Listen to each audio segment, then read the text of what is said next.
భార్యాభర్తల పంచాయతీ కోసం పోలీస్ స్టేషన్కు వెళ్లారు. బాగానే ఉంది. పోలీస్ స్టేషన్లోనే పోలీసుల ముందే ఇరు వర్గాల మధ్య ఘర్షణ రణరంగంగా మారింది. పరిస్థితి అదుపు తప్పింది. పోలీసులు లాఠీలకు పని చెప్పారు. ఈ గొడవల్లో పలువురికి గాయాలయ్యాయి. ఒకరు స్పృహ కోల్పోయిన మహిళను గాంధీ ఆసుపత్రికి తరలించారు. ఈ సంఘటన మెదక్ జిల్లా తూప్రాన్ పోలీస్ స్టేషన్ ఆవరణలో మంగళవారం భార్యాభర్తల మధ్య జరిగిన కుటుంబ వివాదం పెద్ద ఎత్తున ఘర్షణకు దారితీసింది.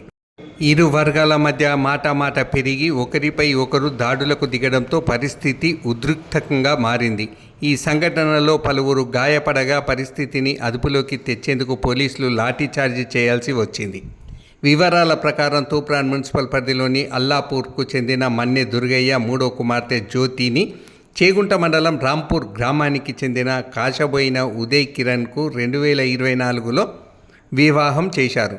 ఇటీవల ఈ దంపతులకు ఒక అమ్మాయి ఒక అబ్బాయి కవల పిల్లలు పుట్టారు.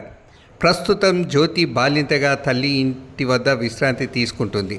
కవల పిల్లల ఆరోగ్య సంరక్షణ విషయమై భార్యాభర్తల మధ్య తలెత్తిన వివాదం తీవ్ర రూపం దాల్చింది.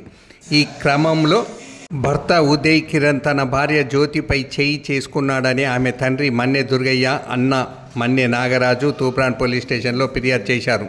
ఈ నేపథ్యంలో ఇరు వర్గాలను పోలీసులు స్టేషన్కు పిలిపించి పెద్దల సమక్షంలో సయోధ్య కోసం మాట్లాడాలని సూచించారు.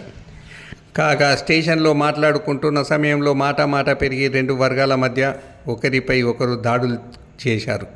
చెప్పులు, చేతులు, కాళ్ళు, పిడిగుద్దులు మాత్రమే కాకుండా చేతికి దొరికిన వస్తువులతో ఒకరిపై ఒకరు దాడి చేసుకోవడంతో పోలీస్ స్టేషన్ ప్రాంగణం యుద్ధ రంగాన్ని తలపించింది.